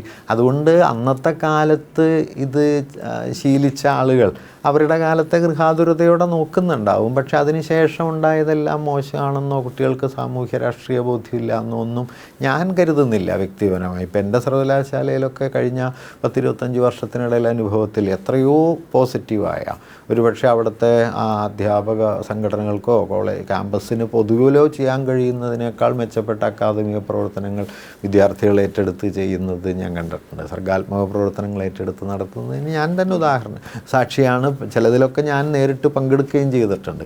അത് ഒറ്റതിരിഞ്ഞൊരു കാര്യമാണെന്ന് എനിക്ക് തോന്നുന്നുമില്ല. കേരളത്തിലുടനീളം അങ്ങനെ നടക്കുന്ന ചെറുതും വലുതുമായ നിരവധി പരിപാടികളിൽ കഴിഞ്ഞ ഒരു കാൽനൂറ്റാണ്ടായിട്ട് ഞാൻ പങ്കെടുത്തു പോരുന്നുണ്ട്. അപ്പോൾ അതൊന്നും നമ്മൾ മറച്ചു വെച്ചിട്ട് ഈ അരാഷ്ട്രീയ കൂട്ടായ്മകളാണ് അല്ലെങ്കിൽ സംഘങ്ങളാണ് ക്യാമ്പസിനെ നയിക്കേണ്ടതെന്നുള്ള വാദത്തിലേക്കൊന്നും പോകേണ്ടതില്ല. പ്രശ്നം എനിക്ക് തോന്നുന്നത് ഞാൻ തുടക്കത്തിൽ പറഞ്ഞതുപോലെ ഇതിൻ്റെ രാഷ്ട്രീയ ഉള്ളടക്കം എത്രത്തോളം സംഘടനകൾക്ക് നിലനിർത്താൻ കഴിയുന്നുണ്ട്. പലപ്പോഴും എനിക്ക് തന്നെ തോന്നിയിട്ടുള്ള, എൻ്റെ പേഴ്സണൽ എക്സ്പീരിയൻസിൽ തോന്നിയിട്ടുള്ളൊരു കാര്യം, സംഘടനാപരമായി ആർജിക്കേണ്ട അത്തരം ബോധ്യങ്ങൾ പലപ്പോഴും ദൈനംദിന സംഘടനാ പ്രവർത്തനങ്ങളിൽ പുറത്തു പോവുകയും പലപ്പോഴും ഈ ഇമ്മീഡിയറ്റായി തൊട്ടു മുമ്പിലുള്ള ഇഷ്യൂസ് അഭിമുഖീകരിക്കുക, അതിന് പരിഹാരം ഉണ്ടാക്കുക, അതിൽ മികവുള്ളവർ അതിൽ മികവുള്ളവർ മാത്രം സംഘടനാ നേതാക്കളായി മാറുക. അങ്ങനെ വരുന്ന സമയത്ത് ഒരു ദൈനംദിന കാര്യനിർവഹണമാണ് സംഘടനാ പ്രവർത്തനം എന്ന നിലയിൽ വരും. അങ്ങനെയാണ് ഒരു തരത്തിലുള്ള ഇത്തരം വാസനകൾ കൂടി വരികയും പിന്നെ അധികാരത്തിൻ്റേതായ ഒരു ആധിപത്യ യുക്തിയും ക്യാമ്പസുകളിൽ ശക്തിപ്പെടുന്നതിന് കാരണമാകും. അങ്ങനെ വരുമ്പോൾ ജനാധിപത്യപരമായ സംവാദത്തിന് പകരം ഒരുതരം അധികാരത്തിൻ്റെ സ്വരവും ഒക്കെ പലപ്പോഴും കയറി വരുന്നുണ്ടാവണം. ഇവിടെ ഇപ്പോൾ നമ്മളിപ്പോൾ ഈ പൗരത്വ ഭേദഗതിക്ക് നിയമത്തിനെതിരായ സമരത്തിൻ്റെയൊക്കെ കാലത്ത് നമ്മുടെ ക്യാമ്പസുകൾ ആ നിലയിൽ വളരെ പ്രൗഡോടുകൂടി നമുക്ക് നോക്കിക്കാണാൻ പറ്റുന്നൊരു അവസരമായിരുന്നു. കാരണം കേരളത്തിലെ എല്ലാ ക്യാമ്പസുകളിലും ആ നിലയിൽ സജീവമായ പ്രൊട്ടസ്റ്റ് നടക്കുന്നു. ഇടതുപക്ഷ വിദ്യാർത്ഥി സംഘടനകൾ അതിൽ നേതൃപരമായ പങ്ക് വഹിക്കുന്നു. അതിൻ്റെ ഒരു തുടർച്ചയും നിലനിന്നിട്ടുണ്ട്. ഇപ്പോൾ നമ്മളിപ്പോൾ ഈ സംസാരിച്ചുകൊണ്ടിരിക്കുന്ന സമയത്ത് പോലും ഈ കോടതിയിൽ ഇന്നലെ വന്നിട്ടുള്ളൊരു വിധി SFI ഒരു സർവകലാശാല കലോത്സവത്തിന് പ്രതിരോധത്തിൻ്റെ ഇൻതിഫാദ എന്ന പേരിട്ടു. അതുമായി ബന്ധപ്പെട്ട് കോടതിയുടെ ഒരു നിരീക്ഷണമൊക്കെ വന്നു. അപ്പോൾ പക്ഷേ ഈ വർത്തമാനകാല ഈ ലോക സാഹചര്യത്തിൽ ഒരു ഇടത് വിദ്യാർത്ഥി സംഘടനയ്ക്ക് സ്വീകരിക്കാൻ കഴിയുന്ന ഏറ്റവും പ്രതിരോധത്തിൻ്റെ ഒരു നിലപാട് അവിടെ SFI സ്വീകരിക്കാൻ ശ്രമിക്കുന്നുണ്ട്. അതേസമയത്ത് തന്നെ ഏതാനും ആഴ്ചകൾക്ക് മാസങ്ങൾക്ക് മുമ്പാണ് ഈ ക്യാമ്പസുകളുടെ ഈ വർഗീയവൽക്കരണവുമായി ബന്ധപ്പെട്ട വലിയ പ്രൊട്ടസ്റ്റ് കാലിക്കറ്റ് യൂണിവേഴ്സിറ്റിയിലടക്കം നടക്കുന്നത്. വേറൊരർത്ഥത്തിൽ ഈ സൊസൈറ്റിയിൽ ഉയർന്നു വന്നുകൊണ്ടിരിക്കുന്ന ക്യൂർ പൊളിറ്റിക്സുമായി ബന്ധപ്പെട്ട ഒരു പുതിയ രാഷ്ട്രീയത്തെ കൺസീവ് ചെയ്യാനും അതിനെ ക്യാമ്പസുകളിൽ വളരെ ഇൻക്ലൂസീവായി ഉയർത്തിക്കൊണ്ടുവരാനൊക്കെ തന്നെ SFI ശ്രമിക്കുന്നുണ്ട്. ഇത്തരം ശ്രമങ്ങളും അത്തരം പൊളിറ്റിക്കൽ ആക്ടിവിറ്റീസൊക്കെ നടക്കുന്ന അതേ സ്ഥലത്ത് തന്നെയാണ് ഒരർത്ഥത്തിൽ അതിനെയൊക്കെ നിഷ്പ്രഭമാക്കിക്കൊണ്ടുള്ള ഇത്തരം ഇൻസിഡൻറ്റുകൾ ഉണ്ടാവുന്നത്. ഒരർത്ഥത്തിൽ SFIയുടെ ഒരു സംഘടനാ മെക്കാനിസത്തിൻ്റെ ചില രീതികൾ എന്ത് ചെയ്യുന്നു, വലിയ രീതിയിൽ വിമർശിക്കപ്പെടുന്നു. അത് അതിന് കാരണം ഈ നിലയിൽ ഇപ്പോൾ ഞാൻ മാഷോട് ചോദിക്കുന്ന ഒരു കാര്യം, ഈ തുടർച്ചയായി ഈ ഇടതുപക്ഷം ഭരണത്തിൽ വന്നത് തുടർഭരണം പോലുള്ള കാര്യങ്ങൾ നിലനിൽക്കുന്നു. അപ്പോൾ ഈ സമരങ്ങളുടെ ഒരു രീതിയിൽ നിന്ന് മാറി കുറെ കൂടെ മറ്റ് സംഘാടനങ്ങളിലേക്ക് SFI മാറുന്ന ഒരു സാഹചര്യം പല ക്യാമ്പസുകൾക്കകത്തും ഈ അവിടുത്തെ ഒരു ഭൂരിപക്ഷം എന്നുള്ള നിലയിൽ ദീർഘകാലം നിൽക്കുന്ന സമയത്ത് ഉണ്ടാവുന്ന ഒരു ആധിപത്യ മനോഭാവം, ഇത്തരം കാര്യങ്ങൾ ഈ ഒരു ആശയം ചോർന്ന് ഒരു സംഘടനാ ശരീരം മാത്രമായി ഇത് ചുരുങ്ങിപ്പോകുന്നൊരു അതൊരു നമ്മുടെ വളരെ മോശം ഒരു പ്രവണത ക്യാമ്പസിൽ ഉണ്ടാക്കുന്നുണ്ടോ? അല്ല, ഞാൻ കരുതുന്നത് അത് ക്യാമ്പസിൻ്റെ മാത്രമായൊരു പ്രശ്നമല്ല എന്നാണ് ഞാൻ നേരത്തെ പറഞ്ഞതുപോലെ എനിക്ക് തോന്നുന്നത്. അതായത് പൊതുവിൽ നമ്മുടെ രാഷ്ട്രീയ പ്രക്രിയകൾ ഈ ഞാൻ നേരത്തെ പറഞ്ഞ പോലെ ഒരു ദൈനംദിന കാര്യനിർവഹണത്തിൻ്റെ ഒരു തലത്തിലേക്ക് നീങ്ങുകയും അതിനപ്പുറമുള്ള ഒരു ലാർജർ പൊളിറ്റിക്സിനെ മനസ്സിലാക്കാനോ, പൊളിറ്റിക്സ് എന്ന് ഞാൻ പറയുന്നത് ലോകഗതിയെ മനസ്സിലാക്കാനോ അതിൽ തങ്ങളിൽ ഇടപെടേണ്ടത് എങ്ങനെയാണെന്ന് ആലോചിക്കാനോ, ഒപ്പം തന്നെ വിദ്യാർത്ഥി സമൂഹം എന്ന നിലയ്ക്ക് കൂടുതൽ സൈദ്ധാന്തികവും വൈജ്ഞാനികവുമായ ചില ബോധ്യങ്ങളെ വികസിപ്പിച്ചെടുക്കാനോ ഒക്കെ പലപ്പോഴും വേണ്ട അളവിൽ ശ്രദ്ധിക്കാതെ പോകുന്നതായി തോന്നിയിട്ടുണ്ട്. ഇപ്പോൾ നിശ്ചയമായിട്ടും സംഘടനാ പ്രവർത്തനങ്ങൾ ഏകപക്ഷീയമായി തകരാറ് മാത്രമൊന്നുമല്ല, ഒരു നിലയ്ക്കുമല്ല. അതിപ്പോൾ ഞങ്ങളുടെ തലമുറയിൽപ്പെട്ടവരൊക്കെ ഈ സംഘടനാ പ്രവർത്തനങ്ങളിലൂടെ വളർന്നു വന്നവരും അതിലൂടെ ആർജിച്ച ലോകബോധത്തിൻ്റെ ഭാഗമായിട്ട് ഇപ്പോഴും നിലനിൽക്കുന്നവരുമാണ്. ഇപ്പോഴും അങ്ങനെ ധാരാളം പേര് വളർന്നു വരുന്നുണ്ട് എന്ന് തന്നെയാണ് ഞാൻ കാണുന്നത്. പക്ഷേ നേരത്തെ പറഞ്ഞ പോലെ ഇപ്പോൾ തുടർഭരണമൊന്നും ആണ് അതിൻ്റെ കാരണം എന്ന് എനിക്ക് തോന്നുന്നില്ല. അത് പുറത്തെ മറ്റൊരു കാര്യമാണ്. എൻ്റെ ഒരു തോന്നൽ ഞാൻ നേരത്തെ തുടക്കത്തിൽ പറഞ്ഞ കാര്യമാണ്. അതായത് പൊതുരാഷ്ട്രീയത്തിലായാലും ദൈനംദിന സംഘടനാ രാഷ്ട്രീയത്തിലായാലും ക്യാമ്പസിനകത്തും പുറത്തും ഈ രാഷ്ട്രീയമെന്ന് പറയുന്നത് പലപ്പോഴും ഒരു ഒരു ഡെയിലി ജീവിത കാര്യങ്ങളുടെ നിർവഹണം, അതിന് വേണ്ടുന്ന അന്തരീക്ഷം ഒരുക്കൽ, അത് മോശമാണെന്നല്ല. നിശ്ചയമായിട്ടും രാഷ്ട്രീയ പ്രവർത്തനത്തിൻ്റെ ഒരു കാതലിൽ അതുണ്ട്. പക്ഷേ അതെന്തിനു വേണ്ടിയാണ് എന്നതുകൂടി ഇതോടൊപ്പം ആ സമൂഹത്തെ ബോധ്യപ്പെടുത്താൻ പറ്റണം. അതിൽ നമുക്ക് വിജയിക്കാൻ കഴിയുന്നില്ല എന്നൊരു തോന്നൽ എനിക്കുള്ളത്. ഇപ്പോൾ നമ്മൾ വളരെ സെക്യുലറായ ഒരു സൊസൈറ്റിയാണ് എന്ന് പറയുമ്പോഴും വാസ്തവത്തിൽ കേരളത്തിലൊരു കമ്മ്യൂണൽ അജണ്ട ആഴത്തിൽ ഇങ്ങനെ സൂക്ഷ്മമായിട്ട് വേരുപിടിച്ച് വരുന്നത് നമുക്ക് കാണാൻ പറ്റും. ഇതിന് സമാന്തരമായ നിലയിൽ ക്യാമ്പസുകൾക്കകത്തേക്കും ഈ നിഷേധാത്മകമായ പ്രവണതകൾ കൂടുതൽ കയറി വരികയും സംഘടനാ ശരീരത്തിലും അത് ബാധിക്കുകയും ചെയ്യുന്നുണ്ട്. ഇപ്പോൾ SFIയുടെ സംസ്ഥാന പ്രസിഡൻറ്റിൻ്റെ ഒരു ഇൻ്റർവ്യൂ ഞാൻ കഴിഞ്ഞ ദിവസം വായിക്കുകയുണ്ടായി. അപ്പോൾ അവർ ഈ കാര്യത്തിൽ തന്നെ തങ്ങളുടെ ഒരു പോരായ്മ അവർ എടുത്തു പറയുന്നുണ്ട്. കാരണം ഇങ്ങനെയുള്ള ആളുകൾ സംഘടനയുടെ ഭാഗമായി എന്നത് അതിൻ്റെ ഉത്തരവാദിത്വത്തിൽ നിന്ന് ഞങ്ങൾ മാറുന്നില്ല എന്ന് പറയുകയും ഞങ്ങൾക്ക് അതിനകത്തുള്ള വീഴ്ച സമ്മതിക്കുന്നു എന്ന് പറയുകയും ചെയ്യുന്ന ഒരു നില അവരെടുക്കുന്നുണ്ട്. ഞാൻ പറയുന്നതല്ലാതെ ഏകപക്ഷീയമായതിനെ ഡിഫെൻഡ് ചെയ്യാനൊന്നും ആരും ശ്രമിക്കുന്നുമില്ല. പക്ഷെ അതേസമയം തന്നെ ഇങ്ങനെ ഒറ്റതിരിഞ്ഞ ആളുകളുടെ ഒരു വരവ് മാത്രമായിട്ട് ഇതിനെ ലഘൂകരിച്ചുകൂടാന്നാണ് എൻ്റെ ഒരു തോന്നൽ. ഞാനതിനോട് പ്രതികരിക്കാൻ ആഗ്രഹിക്കുന്ന ഒരു കാര്യം അതാണ്. ഒറ്റതിരിഞ്ഞ ആളുകൾ കയറി വരുന്നുണ്ട്, അതൊരു കാര്യമായിരിക്കും. പക്ഷേ ഒരു പൊതുപ്രവണത എന്ന നിലയ്ക്ക് ഈ സംഘടനയുടെ രാഷ്ട്രീയ ഉള്ളടക്കത്തേക്കാൾ, അതിൻ്റെ സാമൂഹ്യ വീക്ഷണത്തെക്കാളും പ്രത്യയശാസ്ത്ര അടിസ്ഥാനങ്ങളെക്കാളും ഈ പറയുന്ന ഒരു കാര്യനിർവഹണത്തിൻ്റെ മികവ് എന്നുള്ളത് മാത്രം ഒരു സംഘടനാ ലീഡർഷിപ്പിൻ്റെ ക്വാളിറ്റി ആയിക്കൂടാ. അങ്ങനെ ആയിക്കഴിഞ്ഞാൽ ഇത് തമ്മിലുള്ളൊരു ബാലൻസ് നഷ്ടപ്പെടും. നോക്കൂ, ഒരു രാഷ്ട്രീയ വീക്ഷണം ഇല്ലെങ്കിൽ സംഘടന എന്ന് പറയുന്നത് പിന്നെ ഒരാൾക്കൂട്ടാണല്ലോ. നിങ്ങളെ കൂട്ടിയിണക്കേണ്ടത് എന്താണ്? നിങ്ങളെ കൂട്ടിയിണക്കേണ്ടത് രാഷ്ട്രീയമാണ്. രാഷ്ട്രീയത്തിന് പകരം നിങ്ങളുടെ ചില മറ്റ് താല്പര്യങ്ങളാണെങ്കിൽ അതിനെ ഒരു രാഷ്ട്രീയ പ്രസ്ഥാനമായിട്ട് കാണാൻ പറ്റില്ല. അതിനൊരു ഫാസിസ്റ്റ് മോബാവാനായിട്ടൊരു പ്രയാസവും ഇല്ല. അപ്പോൾ അങ്ങനെ ഒരു ഷിഫ്റ്റ് പൊതുവിൽ സംഭവിക്കുന്നുണ്ട്. പലപ്പോഴും ഈ ആൾക്കൂട്ട തെമ്മാടിത്തങ്ങൾ എന്ന് വിളിക്കാവുന്നവ നമ്മുടെ ക്യാമ്പസുകളിൽ മേൽക്കൈ നേടുന്നുണ്ട്. അപ്പോൾ അതിനെ ചെറുക്കുക എന്നുള്ളത് കുറേ കൂടി ആഴത്തിലുള്ളൊരു രാഷ്ട്രീയവൽക്കരണം സംഘടനകൾക്കകത്തും അതുവഴി ക്യാമ്പസുകൾക്കകത്തും നടക്കണം. അപ്പോൾ അത് വേണ്ട പോലെ ഇല്ല എന്ന് തോന്നുന്നു. കുറച്ച് കാലങ്ങൾക്ക് മുമ്പ് വരെയൊക്കെ ഇപ്പോൾ കേരളത്തിലെ ഈ ഇടതുപക്ഷ യുവജന സംഘടനകളുടെ നേതാക്കളായാലും വിദ്യാർത്ഥി സംഘടനകളുടെ നേതാക്കളായാലും ഒക്കെ തന്നെ കുറേ കൂടെ ഒരു കൾച്ചറൽ ആക്ടിവിറ്റികൾ കൂടെ നടത്താനും അതുമായി ബന്ധപ്പെട്ട കാര്യങ്ങളിൽ എൻഗേജ് ചെയ്യാൻ നിർബന്ധിതരായിരുന്ന ഒരു സാഹചര്യം ഉണ്ടായിരുന്നു. ഒരർത്ഥത്തിൽ ഈ കേരളത്തിൻ്റെ ഒരു സംവാദ മണ്ഡലങ്ങൾക്കകത്ത് ഈ മുഖ്യധാര ഇടതുപക്ഷത്തിൻ്റെ ഭാഗമായി നിൽക്കുന്ന ഒരു മണ്ഡലവും ഈ ബദൽ ഇടതുപക്ഷം എന്നുള്ള നിലയിൽ ഉയർന്നു വന്ന മൂവ്മെൻറ്റുകളും ഒക്കെ തമ്മിലുള്ള ഒരു കൊടുക്കൽ വാങ്ങലുകളും സംവാദങ്ങളൊക്കെ വളരെ സജീവമായിരുന്ന ഒരു കാലഘട്ടമായിരുന്നു. മുഖ്യധാര ഇടതുപക്ഷം ഇടതുപക്ഷം വലതുപക്ഷവൽക്കരിക്കപ്പെട്ടുകൊണ്ടിരിക്കുന്നു എന്നുള്ള ഒരു വിമർശനം, അതിനോടുള്ള ഇടതുപക്ഷത്തിൻ്റെ തിരിച്ചുള്ള പ്രതികരണം, അത് നമ്മുടെ ഒരു ബൗദ്ധിക മണ്ഡലത്തൊക്കെ വളരെ സജീവമായി നിർത്തിയ അതിൻ്റെ ഒരു റിഫ്ലക്ഷനൊക്കെ നമ്മുടെ ക്യാമ്പസുകളിലും മറ്റ് ആക്ടിവിറ്റികളിലൊക്കെ ഉണ്ടായിരുന്നു. അപ്പോൾ ആ ഒരു എൻഗേജ്മെൻറ്റിൽ നിന്ന് മാറിയിട്ട്, പ്രത്യേകിച്ച് ഞാൻ ഒബ്സർവ് ചെയ്തിട്ടുള്ള ഒരു കാര്യം, 2014 ശേഷം ഇന്ത്യയിൽ ഫാസിസം കുറെ കൂടെ അധികാരത്തിലേക്ക് വരികയും കൂടുതൽ പ്രശ്നമുള്ള ഒരു സാഹചര്യത്തിലേക്ക് പോവുകയൊക്കെ ചെയ്ത സമയത്ത് ഈ ധാരകൾ പരസ്പരം ഡിസ്കഷൻസ് കുറഞ്ഞു പോവുകയും അവിടെ കുറെ കൂടെ യോജിപ്പിൻ്റെ തലം രൂപപ്പെടുകയൊക്കെ ചെയ്തപ്പോൾ ആ ഒരു സ്ഥലം ഒരർത്ഥത്തിൽ നമ്മുടെ ഒരു സംവാദ മണ്ഡലങ്ങളെ ദുർബലപ്പെടുത്തിയോ, അത് ഈ പറയുന്ന പോലെ ഈ ഇടതുപക്ഷ നേതാക്കൾക്ക് അവരെ നവീകരിക്കാനും സ്വയം പരിഷ്കരിക്കാനും ഇത്തരം കാര്യങ്ങളോട് എൻഗേജ് ചെയ്യാനുള്ള ഒരു സ്പേസ് കുറഞ്ഞു പോയി എന്നുള്ള അങ്ങനെ എന്തെങ്കിലും ഒരു ഒബ്സർവേഷൻ? അല്ല, സംവാദ മണ്ഡലങ്ങൾ പൊതുവെ ദുർബലപ്പെട്ടു എന്ന് തോന്നൽ എനിക്കുണ്ട്. അത് ഈ നിലയിൽ മാത്രമല്ല, ഇപ്പോൾ ഫാഷിസത്തിനെതിരായ ഒരു ഐക്യമുന്നണിയിൽ എല്ലാവരും ഐക്യപ്പെട്ടു നിന്നു എന്നതിൻ്റെ ഭാഗം മാത്രമായിട്ടല്ല ഞാനതിനെ കാണുന്നത്. ഞാൻ ഐക്യപ്പെടലിനെ അങ്ങനെ നെഗറ്റീവായിട്ടും കാണുന്നില്ല. അതൊരു ആവശ്യമാണെന്ന് തന്നെയാണ് ഞാൻ കരുതുന്നത്.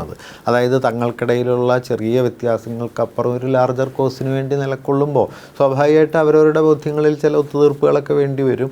അത് ആ ലാർജർ കോസിന് നല്ലതാണ് എന്നാണ് ഞാൻ കരുതുന്നത്. പക്ഷേ പ്രശ്നം സംഭവിച്ചത് എന്താണെന്ന് വെച്ച് കഴിഞ്ഞാൽ, ഈ കൊടുക്കൽ വാങ്ങലുകളിലൂടെ ആയാലും സംവാദങ്ങളിലൂടെ ആയാലും സംഭവിക്കേണ്ടുന്ന ഒരു നവീകരണത്തിൻ്റെ ഒരു യുക്തിയുണ്ടല്ലോ, ആ യുക്തി വാസ്തവത്തിൽ വികസിച്ച് വരുന്നില്ല. ഇപ്പോൾ ക്യാമ്പസുകൾക്കകത്ത് അല്ലെങ്കിൽ സമൂഹത്തിനുള്ളിൽ ഫാഷിസ്റ്റ് വിരുദ്ധമായ ഒരു കൂട്ടായ്മയ്ക്ക് ബലമുണ്ട് എന്ന് കരുതൂ. ആ കൂട്ടായ്മയ്ക്ക് ബലമുള്ളപ്പോഴും അത് മുമ്പോട്ട് വയ്ക്കുന്ന വീക്ഷണത്തിന് അത് കൊണ്ടു നടക്കുന്ന ആളുകളിൽ തന്നെ വേണ്ടത്ര സ്വാധീനമില്ലെങ്കിൽ പിന്നെ പൊതുസമൂഹത്തിൽ എന്ത് സ്വാധീനം ഉണ്ടാവും? അതിൻ്റെ ഫലം എന്താണെന്നറിയോ? നമ്മളുണ്ടാക്കുന്ന ഈ സംഘടനാ യുക്തിയെ വേറൊരാൾക്ക് അതുപടി മാനിപ്പുലേറ്റ് ചെയ്ത് മറ്റൊരു സംഘടനാ യുക്തിയിലേക്ക് ട്രാൻസ്ലേറ്റ് ചെയ്യാൻ പറ്റും. അപ്പോൾ സംഘടനയെ നിങ്ങൾ അതിൻ്റെ അടിസ്ഥാന തത്വത്തിൽ ഉറപ്പിച്ച് നിർത്തിയില്ലെങ്കിൽ സംഘടന എന്ന് പറയുന്നത് വെറും ഒരു ഉപകരണമായി തീരുകയും നന്നായി സംഘടിപ്പിക്കപ്പെട്ട ഒരു സംഘടന ഏറ്റവും നെഗറ്റീവായ ഒരു പ്രവൃത്തിക്ക് ഏറ്റവും ഉപയുക്തമാകുന്നതായി മാറുകയും ചെയ്യും. ഇപ്പോൾ പൂക്കോടെല്ലാം കാണുന്ന അതാണ്. സംഘടനാ ശരീരത്തെ എടുത്തിട്ട് ഒരു തരത്തിൽ ഫാസിസ്റ്റ് സ്വഭാവമുള്ള ഒരു പ്രവൃത്തിയുടെ ഉപകരണമാക്കി മാറ്റുകയാണ് ചെയ്യുന്നത്. അതിന് സംഘടനയെ ഉപയോഗപ്പെടുത്താൻ പറ്റുന്നത് സംഘടനയ്ക്കുള്ളിൽ ഇതിൻ്റെ രാഷ്ട്രീയ ഉള്ളടക്കം നഷ്ടപ്പെടുന്നു എന്നതുകൊണ്ടാണ്. അതുകൊണ്ട് ഈ രാഷ്ട്രീയ ഉള്ളടക്കത്തിൻ്റെ നഷ്ടം എന്ന് പറയുന്നത് സംഘടനകളെ സംബന്ധിച്ച് ചെറിയ കാര്യമല്ല. എത്ര പ്രബലമായ ഒരു സംഘടനാ സംവിധാനം ഉണ്ടെങ്കിലും രാഷ്ട്രീയമായിട്ട് മാത്രമേ അവരെ നമുക്ക് കൂട്ടിയിണക്കി നിർത്താൻ പറ്റൂ. അല്ലെങ്കിൽ ഒരു ക്രൈസിസ് പോയിന്റിൽ ഇത് കൈവിട്ടു പോകും. മറുകണ്ഠം ചാടുകയോ അല്ലെങ്കിൽ എന്താ പറയുക, പല നിലയിലുള്ള വഴി വിട്ടുപോകലുകളുണ്ടാവും. അപ്പോൾ കേരളത്തിലെ ഇടതുപക്ഷത്തിൻ്റെ സാംസ്കാരിക പ്രവർത്തനങ്ങൾ അത് മുഖ്യധാരയാകാം, സമാന്തര ഇടതുപക്ഷമാകാം, അവ തമ്മിലുള്ള കൊടുക്കൽ വാങ്ങലുകളുടെ ഒരു സുദീർഘ ചരിത്രമുണ്ട്. അത് നിലനിർത്തിക്കൊണ്ട് തന്നെ ഒരു ഐക്യബോധം നിലനിർത്തുന്ന ഒരു പക്ഷേ ഞാനതിൽ തുടക്കം മുതലേ പറയുന്നൊരു കാര്യം എന്താണെന്ന് വെച്ച് കഴിഞ്ഞാൽ, അതിൻ്റെ ഒരു പ്രത്യയശാസ്ത്രപരമായ അടിസ്ഥാനങ്ങളെ ഉറപ്പിക്കാനായിട്ട് കൂടി പറ്റണം. അതിന് പകരം ഒരു ആഘോഷത്തിൻ്റെ, ഇപ്പോൾ കഴിഞ്ഞ കുറേ കാലങ്ങളിൽ എനിക്ക് തോന്നിയൊരു കാര്യം, മിക്കവാറും പ്രതിരോധ പരിപാടികൾ എന്ന് പറയുന്നത് ഐഡിയോളജിക്കലായി ഒരു വ്യക്തത വരുത്തുന്നതിനോ പകരം പലപ്പോഴും ഒരു സെലിബ്രേഷൻ മൂഡിൽ അവസാനിക്കും ഫെസ്റ്റിവലുകൾ. ഞാനത് തെറ്റാണെന്ന് പറയല്ല, നിശ്ചയമായിട്ടും അതിൻ്റെ റോളുണ്ട്. പക്ഷെ അത് മാത്രമായിട്ട് ചുരുങ്ങാനും പാടില്ല. ഈ നേരത്തെ പറഞ്ഞ പ്രത്യയശാസ്ത്രബോധത്തെയാണ് സെലിബ്രേറ്റ് ചെയ്യേണ്ടത്. അതില്ലാത്ത സെലിബ്രേഷൻ എവിടെയുള്ള സെലിബ്രേഷനും പോലെ വെറും ആഘോഷം മാത്രമായിട്ട് മാറും. പിന്നെ ഒരു കാര്യം കൂടി ഇവിടെ പറയാൻ എനിക്ക് തോന്നുന്നത്, ഈ ഹിംസയുടെ വളർച്ചയ്ക്ക് നമ്മുടെ പൊതുസമൂഹത്തിലും വലിയൊരു പങ്കുണ്ട്. ഇപ്പോൾ നോക്കൂ, രണ്ട് മനുഷ്യർക്കിടയിൽ 100% ഏകത ഉണ്ടാവുക അസാധ്യമാണ്. അതുകൊണ്ട് രണ്ട് മനുഷ്യർക്കിടയിൽ സ്വാഭാവികമായിട്ടുള്ളത് വ്യത്യാസമാണ്. ഞാനെപ്പോഴും കരുതുന്നൊരു കാര്യം, വ്യത്യാസത്തെ നിങ്ങൾ വൈരുദ്ധ്യമാക്കരുത്. ഇപ്പോൾ കേരളത്തിൽ സംഭവിച്ചുകൊണ്ടിരിക്കുന്നത് ഏറ്റവും മിനിമം വ്യത്യാസങ്ങൾ പോലും കൊടിയ ശത്രുതകളായിട്ട് മാറ്റിയെടുക്കുന്ന മട്ടിലാണ് നമ്മുടെ സാമൂഹ്യ മാധ്യമ ചർച്ചകളൊക്കെ നടക്കുന്നത്. അത് എത്രമേൽ അപകടകരമാണ്. കാരണം ഇതിൽ പങ്കുചേരുന്ന ഓരോ ആളും ഒരുതരം ഹിംസാത്മകതയെ അകമേ സ്വാംശീകരിച്ചുകൊണ്ടാണ് ഇതിലേക്ക് കടക്കുന്നത്. അപ്പോൾ ഈ ഹിംസാത്മകത നിശ്ചയമായിട്ട് അവിടെ നിൽക്കില്ല. അപ്പോൾ ഞാൻ പറയുന്നത്, ഭിന്നമായൊരു അഭിപ്രായത്തോട് സംവാദാത്മകമായി പ്രതികരിക്കാൻ എനിക്ക് എൻ്റെ വ്യക്തിപരമായ സ്പേസിൽ കഴിയുക എന്നുള്ളത് വലിയൊരു പൊളിറ്റിക്കൽ പ്രോജക്റ്റാണ്. അല്ലാതെ ഒരു അവസരം കിട്ടിയാൽ ഒരാളെ ലഭ്യം പറയുക അല്ലെങ്കിൽ അയാളെ കയ്യേറ്റം ചെയ്യാൻ ശ്രമിക്കുക എന്നത്, അതായത് നമുക്ക് അവസരം കിട്ടാത്തതുകൊണ്ടാണ് നമ്മൾ ഈ ഫാഷിസ്റ്റുകളാവാത്തത് എന്നുള്ളതാണ് അതിൻ്റെ അകത്തുള്ളൊരു പ്രശ്നം. നമ്മളുടെ ഏറ്റവും പ്രൊട്ടക്റ്റഡായ ഒരു ഡൊമൈനിലും നമ്മൾ അപ്പുറത്തുള്ള ഒരാളെ എങ്ങനെയാണ് പരിഗണിക്കുന്നത് എന്നത് പ്രധാനപ്പെട്ട ഒരു ചോദ്യമാണ്. അത് നമ്മൾ പൊതു അന്തരീക്ഷത്തിൽ നിന്ന് വല്ലാതെ കുറഞ്ഞിരിക്കുന്നു. പിന്നെ അവരവരുടെ സ്വകാര്യ മണ്ഡലങ്ങളിലിരുന്ന് ഇത് പറയാം എന്നുള്ളത് കൊണ്ട് ഈ സോഷ്യൽ മീഡിയയിലെ ചീത്തവിളികളൊക്കെ അത്യന്തം മാരക രൂപാർജിച്ചിരിക്കുന്നു. കാരണം പറയണത് ആരാന്നറിയില്ല, ഇനി ആരാന്നറിഞ്ഞാൽ പോലും മറ്റെന്തെങ്കിലും തിരിച്ചു പറയുകയല്ലാതെ വേറെ പ്രതികരണങ്ങളില്ല. അങ്ങനെ ഒരു ഹിംസയുടെ വല്ലാതൊരു സെലിബ്രേഷൻ വരുന്നുണ്ട്. ഇത് നിശ്ചയമായിട്ടും അടുത്ത തലമുറയിലേക്ക് കിനിഞ്ഞിറങ്ങുകയും ലാർജർ ലെവലിൽ അത് വളരെ നെഗറ്റീവായി തീരുകയും ചെയ്യുന്നു കൂടി എനിക്ക് തോന്നുന്നുണ്ട്. ഈ തലമുറയിൽ പോലും അതിൻ്റെ സ്വാധീനം ഉണ്ടെന്നാണ് എൻ്റെ ഒരു തോന്നൽ.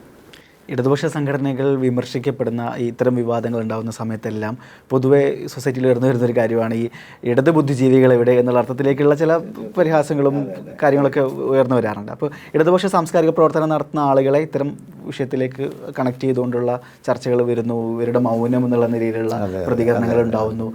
ആ ഒരു സാഹചര്യത്തെ എങ്ങനെയാണ് മാഷേനെ കാണുന്നത്? അല്ല, ഇടതുപക്ഷ സാംസ്കാരിക പ്രവർത്തനം കേരളത്തിൽ അങ്ങനെ ഈ വിഷയത്തിലോ മറ്റേതെങ്കിലും വിഷയത്തിലോ അങ്ങനെ മൗനം പാലിച്ചിട്ടുണ്ട് എന്ന് തോന്നുന്നില്ല. ഒന്നാമത് ഈ വിഷയം എന്ന് പറയുന്നത് കേരളത്തിൽ ആരെങ്കിലും ഡിഫെൻഡ് ചെയ്യുന്ന അല്ലെങ്കിൽ അന്യോന്യം രണ്ട് വാദങ്ങളുള്ളൊരു വിഷയമല്ലല്ലോ. സാർവത്രികമായി എല്ലാ ആളുകളും ഒരേ നിലയ്ക്ക് തള്ളിപ്പറയുന്ന ഒരു വിഷയമാണ്. അതുകൊണ്ട് ആ വിഷയത്തിൽ ഒരാൾക്ക് പ്രതികരിക്കാൻ കേരളത്തിൽ പ്രത്യേകിച്ച് എന്തെങ്കിലും തടസ്സമുണ്ടെന്ന് തോന്നുന്നില്ല. കാരണം മറുഭാഗത്ത് ആരെങ്കിലും പ്രബലമായൊരു ശക്തിയൊന്നും ഈ വിഷയത്തിൽ ഇല്ലല്ലോ. നിങ്ങൾ ആരോടും ഏറ്റുമുട്ടണ്ട, എല്ലാവരും ഏതാണ്ട് ഒരേ കാര്യമാണ് പറയുന്നത്.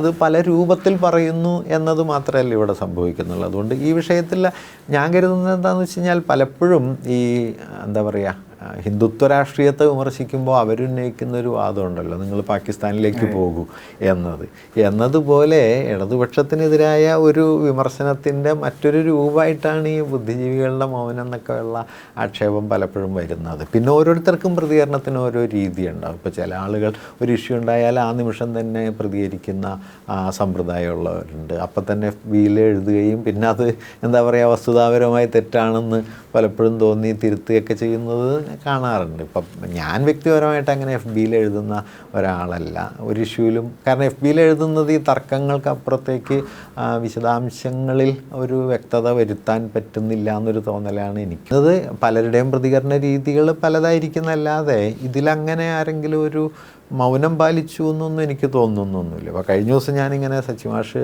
എഴുതിയിരിക്കുന്നു, മാഷ് ആദ്യമേ തന്നെ അതിനെതിരെ പ്രതികരിച്ച അത് ഞാൻ കണ്ടിട്ടുണ്ട്. പക്ഷേ മാഷ് പ്രതികരിച്ചില്ല എന്ന് പറഞ്ഞാൽ ആരൊക്കെയോ പറയുന്നത് ഞാൻ കാണുകയുണ്ടായി. അല്ല, ഞാൻ പറഞ്ഞത് ഇങ്ങനെ ഒരു അന്തരീക്ഷം ഉണ്ടാക്കിയെടുക്കാനുള്ള ശ്രമമാണ്. പക്ഷേ എൻ്റെ ഒരു തോന്നൽ എന്താണെന്ന് വെച്ച് കഴിഞ്ഞാൽ അത്തരത്തിൽ ഒരു ഇഷ്യൂ ഉണ്ടായാൽ ആ സെക്കൻഡിൽ പ്രതികരിക്കുക, അത് ഞാൻ വ്യക്തിപരമായിട്ട് അതിൽ ഒട്ടും താല്പര്യമില്ലാത്ത ഒരാളാണ്. കാരണം ഒരു വിഷയത്തിൻ്റെ വിശദാംശങ്ങളൊന്നും മനസ്സിലാക്കേണ്ടതുണ്ട്. നമ്മളതിനെ കുറച്ചുകൂടി സൂക്ഷ്മമായിട്ട് ആലോചിച്ചിട്ട് മനസ്സിലാക്കിയിട്ട് പ്രതികരിക്കുന്നതായിരിക്കും ഉചിതമെന്നാണ് വ്യക്തിപരമായ എൻ്റെ രീതി. അതിപ്പോൾ ഓരോരുത്തരുടെ രീതി അനുസരിച്ചിരിക്കും. പക്ഷെ ഞാൻ കാണുന്ന ഒരു പ്രശ്നം കേരളത്തിൻ്റെ സാംസ്കാരിക മണ്ഡലത്തെ മുൻനിർത്തി ചോദിച്ചുകൊണ്ട് ഞാൻ പറയുകയാണ്, അത് ഇടതുപക്ഷത്തിൻ്റെ ഇത്തരത്തിലുള്ള പ്രശ്നങ്ങളെക്കാളൊക്കെ എത്രയോ ഗുരുതരമായൊരു പ്രശ്നം കേരളത്തിൻ്റെ ഒരു സാംസ്കാരിക അന്തരീക്ഷം പൊതുവിൽ ഹിന്ദുത്വത്തിൻ്റെ വഴിയിലേക്ക് കൂടുതൽ നീങ്ങുന്നു എന്നുള്ളതാണ്. അത് പക്ഷേ നമ്മുടെ ചർച്ചയിൽ പൊതുവേ വരാറില്ല. കാരണം എന്താ വെച്ച് കഴിഞ്ഞാൽ മുൻപ് അകറ്റി നിർത്തിയിരുന്ന വർഗീയതയുടെ ആശയാവലികളെ ആശ്ലേഷിക്കാനായിട്ട് ഇപ്പോൾ വലിയൊരു വിഭാഗം സാംസ്കാരിക നേതൃത്വം തയ്യാറാണ്. അവരെ ആദരണീയരായിക്കൊണ്ടും ഇരിക്കുകയാണ്. അപ്പോൾ ഈ വിഭജനത്തിൻ്റെ യുക്തികൾ ഇതിനുള്ളൊരു മറപോലുമായിട്ട് വാസ്തവത്തിൽ ഇടതുപക്ഷ സാംസ്കാരികതയ്ക്കെതിരായ വിമർശനം ഇപ്പോൾ വരുന്നുണ്ട്. കാരണം ഇതിനെ ഡിസ്ക്രെഡിറ്റ് ചെയ്യുക, ഇതിനെ ചലഞ്ച് ചെയ്യുന്ന ആളുകളെ മുഴുവൻ നിരന്തരം ആക്ഷേപിച്ചുകൊണ്ടിരിക്കുക. അപ്പോൾ എനിക്കെതിരെ തന്നെ ധാരാളം അധിക്ഷേപങ്ങളും തെറിയൊക്കെ വരുന്നുണ്ടെന്ന് സുഹൃത്തുക്കൾ വിളിച്ചു പറഞ്ഞു. അത് പിന്നെ കാലങ്ങളായുള്ള ശീലമായതുകൊണ്ട് ഞാനതിലങ്ങനെ തലവെച്ച് കൊടുക്കാറില്ല. ഞാൻ പറഞ്ഞ അതിൻ്റെ ഒരു അടിസ്ഥാന യുക്തി ഇതാണ്. ഏതെങ്കിലും ഒരു പർട്ടിക്കുലർ ഈ വിഷയത്തിലാണ് ഇപ്പോൾ ഈ ചർച്ചയെങ്കിൽ ഈ വിഷയത്തിൽ ഇടതുപക്ഷത്തുള്ള ഏതെങ്കിലും ഒരാൾ ഇതിനെ അനുകൂലിക്കുകയോ അല്ലെങ്കിൽ ഇതിനു വേണ്ടി വാദിക്കുകയോ ആരെങ്കിലും ചെയ്തതായിട്ട് എൻ്റെ ശ്രദ്ധയിൽ വന്നിട്ടില്ല. ആരും ചെയ്യുമെന്ന് ഞാൻ കരുതുന്നില്ല. പിന്നെ പ്രതികരണത്തിൻ്റെ സമയവും തോതുമൊക്കെ ഈ ആൾക്കൂട്ടം തീരുമാനിക്കുന്നതനുസരിച്ച് ചെയ്യണമെന്ന് പറയുന്നതിൽ കഥയില്ലല്ലോ. പിന്നെ ഒരു കാര്യം കൂടി ഇവിടെ പറയാം കേട്ടോ, ഇതിനു വേണ്ടി ഉയരുന്ന വാദഗതികൾ നോക്കിയാൽ അതിൽ മറ്റൊരു തരത്തിലുള്ള ഒരു ആൾക്കൂട്ട ഹിംസ കാണാൻ പറ്റും. അതായത് ഈ നിങ്ങൾ പ്രതികരിക്കുന്നില്ലേ എന്ന് ചോദിച്ചുയരുന്ന ആക്രോശങ്ങൾ വാസ്തവത്തിൽ ഏത് ആക്രമണത്തിനെതിരെയാണോ നിങ്ങൾ വിമർശനം ഉന്നയിക്കുന്നത് അതേ ആക്രോശത്തിൻ്റെ യുക്തിയെ പലപ്പോഴും ഈ ടോണിൽ തന്നെ കൊണ്ടുവരികയും ചെയ്യുന്നുണ്ട്. ഞാൻ പറഞ്ഞ ഹിംസ എന്ന് പറയുന്നത് ആ നിലയിൽ വളരെ സങ്കീർണമായിട്ടുള്ളൊരു കാര്യമാണ്. അത് ഇരുതലമൂർച്ചയുള്ള വാളായിട്ട് വരും, അങ്ങോട്ട് മാത്രമല്ല തിരിച്ചും അത് വരാവുന്ന ഒന്നാണ്. അപ്പം അത് കുറേ കൂടി കരുതലോടെ നമ്മുടെ സംവാദങ്ങളിൽ ഉപയോഗിക്കണം എന്നാണ് എനിക്ക് തോന്നുന്നത്. മറ്റതിൽ വലിയ കാര്യമുള്ളതായിട്ട് എനിക്ക് തോന്നുന്നില്ല. മാത്രമല്ല ഞാനതൊരു 30 വർഷമായിട്ട് ഓരോ ഇഷ്യൂസിൻ്റെ സന്ദർഭങ്ങളിലും കേട്ടുകൊണ്ടിരിക്കുന്ന ഒരു കാര്യം. ഞാനിപ്പോൾ ഒരു കാര്യം കൂടി പറയും. ഇപ്പോൾ ഇതിനെതിരെ പ്രതികരിക്കാൻ എന്താണ് ഒരാൾക്ക് പ്രയാസം? ഇപ്പോൾ ഹിന്ദുത്വ രാഷ്ട്രീയത്തിനെതിരെയോ ശബരിമല പ്രശ്നത്തിൻ്റെ സമയത്തോ പ്രതികരിക്കുന്ന സമയത്ത് നമ്മുടെ മുമ്പിലുള്ള വലിയ ഭീമാകാരമായ ശാരീരിക ആക്രമണം ഉൾപ്പെടെയുള്ള ഭീഷണികളുടെ മുമ്പിൽ നിന്ന് സംസാരിക്കുന്നതിൻ്റെ എന്ത് പ്രതിസന്ധിയാണ് ഇപ്പോൾ ഈ വിഷയത്തിൽ സംസാരിക്കാനുള്ളത്? 100-ൽ 100 പേരും ഒരേ സ്വഭാവത്തിൽ പറയുന്നൊരു വിഷയമല്ലേ. അപ്പോൾ അതൊരു വ്യാജയുദ്ധമാണ്. അത് ഞാൻ പറഞ്ഞ പോലെ ലെഫ്റ്റിൻ്റെ ഒരു പൊളിറ്റിക്കൽ ഡിസ്കോഴ്സിനെ ഡിസ്ക്രെഡിറ്റ് ചെയ്യാൻ പറ്റുമോ എന്നതിന് ഇത് ഉപയോഗിക്കുന്നു എന്ന് മാത്രമേ ഉള്ളൂ. അത് സ്വാഭാവികമാണ്, എതിർ രാഷ്ട്രീയത്തിൻ്റെ ഒരു പ്രവർത്തന രീതിയാണെന്ന് കാണേണ്ട കാര്യമുള്ളൂ.